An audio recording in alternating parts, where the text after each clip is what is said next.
So Dr. Jaffe, can you speak to the supply chain and the sustainability practices for the plants or nutrients, et cetera, manufactured from plants that are used in the PERQUE nutraceutical supplements?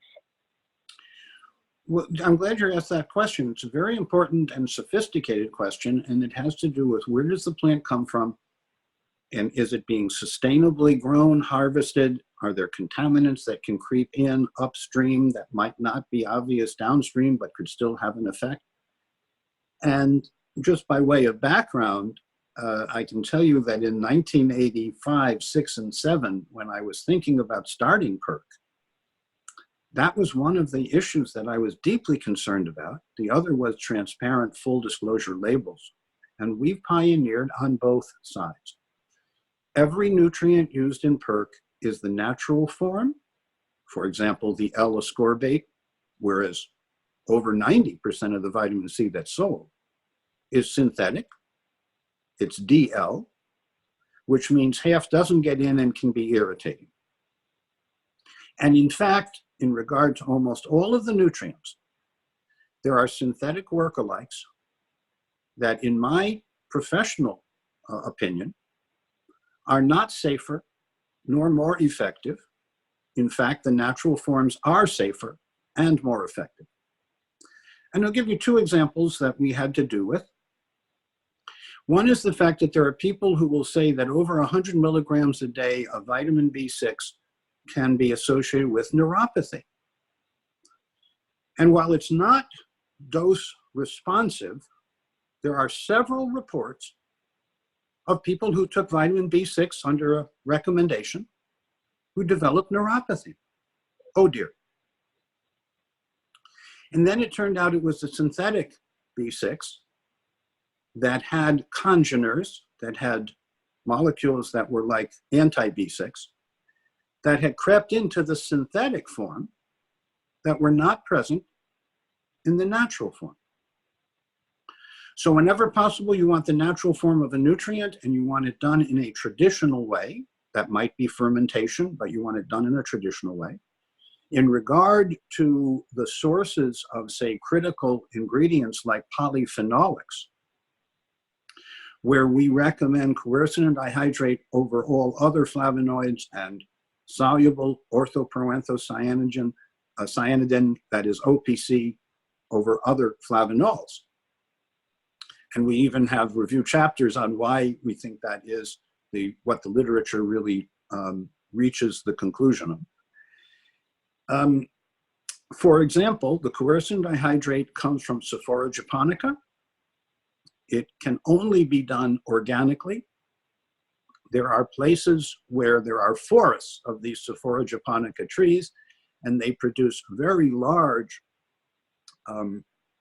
sources of seeds and protected seeds that are pretty close to pure quercetin dihydrate. Now, the plant uses this to protect itself. The plant doesn't have any idea, as far as we can tell, that it's really helpful in PERQUE Repair Guard and PERQUE Pain Guard. But it turns out the natural form is safer. The natural form is usually available in limited amounts.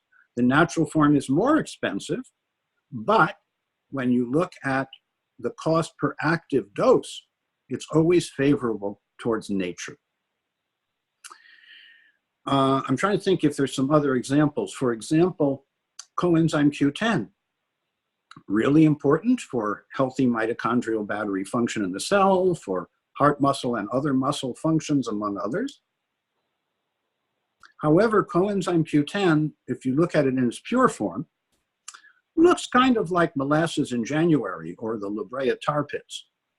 It's very hard to get coenzyme Q10 into a micellized form. And Carl Folkers, the father of coenzyme Q10, worked with colleagues in Japan who found that pure 100% rice bran oil allows you to micellize the CoQ10, and it stays into tiny droplet form so that you get 300%, threefold more uptake compared to the best other CoQ10s. And if you look at our technical information sheet on the PERQUE MitoGuard Plus 100, on the back of it is some documentation of what I've just highlighted. So being vertically and horizontally integrated, which means we know where the ingredients come from, we know how they are prepared, and then, as you know, we do third-party post-production assays to make sure that what we know is there is actually there. And we pioneered much of this. We pioneered the concept of full disclosure labels. We pioneered the concept that we would only use the natural or nature's form of the nutrients, and then we would put them together so that everything was active. We don't need binders, fillers, glues, excipients, flowing agents, and so forth, because food doesn't either.